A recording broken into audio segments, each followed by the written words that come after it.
मैं अपने मैनेजर को चांटा मार गया। पता नहीं उसको किस बात का गुस्सा था, उसने अपने मैनेजर को एक दिया।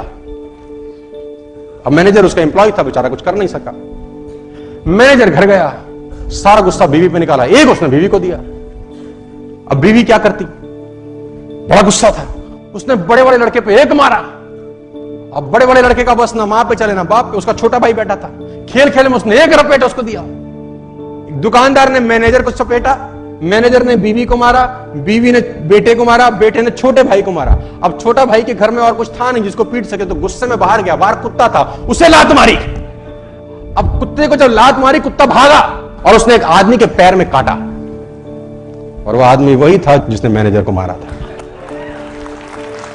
तो मैं आपको बता दूं, एक चांटा भी किसी को गलत मारा तो कर्म फल तो भोगना ही पड़ता है सर। आप सोचो कि कुछ नहीं है तो खाता चल रहा है, उसका खाता बड़ा शानदार है, उसके खाते में 0.00001% एरर नहीं होता है ना। वो कहते हैं ना कि आंख ने फल देखा तो मन में लालसा हुई।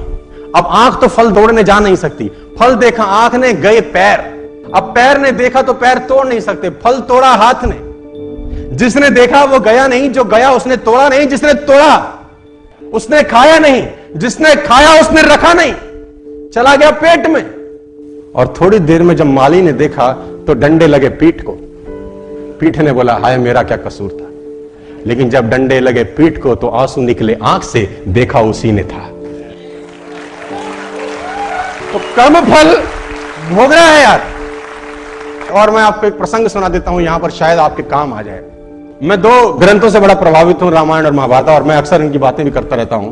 वो पुराना इतिहास जो है उसमें जितना कुछ सीखने को है वो दुनिया में कहीं सीखने को नहीं है। बहुत कुछ सीखने को है राम जी के जीवन में, कृष्ण जी के जीवन में बहुत कुछ सीखने को है। और रामायण एक ऐसा ग्रंथ है जिसमें एक एक चीज सीखने को है। मैं कभी कभी कुछ लेडीज से बात करता हूं, हम तो बहुत दुखी हैं जी, पति बेकार मिला है, बच्चे नालायक हैं। मतलब मेरी बात को अदरवाइज मत लेना, 70 to 80% पुरुष भी मिलते हैं रोते, महिलाएं भी रोती मिलती है। मैं आपको बताना चाहता हूं, जितनी भी महिलाएं बहनें माताएं यहां पर बैठी हैं, सीता जी के पिता थे जनक, और बहुत बड़े ज्ञानी कहा जाता है। जिनके घर में शादी हुई ससुर से दशरथ, जिनके बेटे खुद भगवान हुए, और जिनसे शादी हुई वो स्वयं भगवान।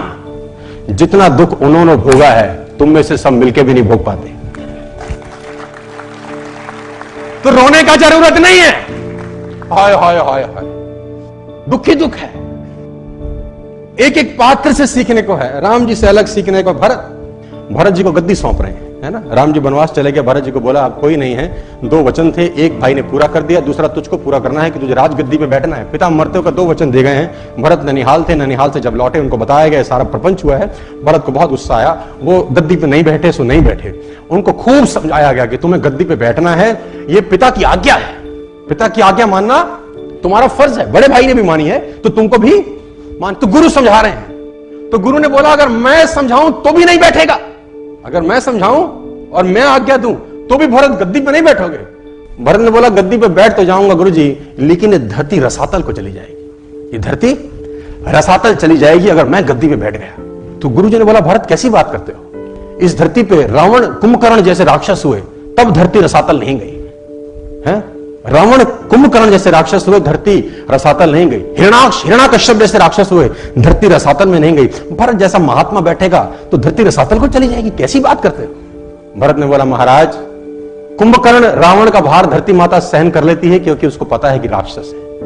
हिरण्याकश्यप का भार धरती माता सहन कर लेती है क्योंकि उनको पता है राक्षस है। लेकिन जब रावण, कुंभकर्ण और हिरण्याकश्यप का काम राम का छोटा भाई करने लगे तो धरती माता भरोसा किस पे करेगी, ये तो रसातल को ही चली जाएगी।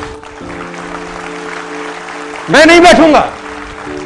वो नहीं बैठे सो हमारा तो 4 इंची दीवार इधर उधर हो जाए बस, भगवान कसम कोर्ट केस हो जाते हैं। इसीलिए आपकी हमारी चर्चा हमारे जाने के बाद नहीं होगी, युग बीत गए हम उनकी बात कर रहे हैं यार, ऐसा कुछ करके जाना चाहिए।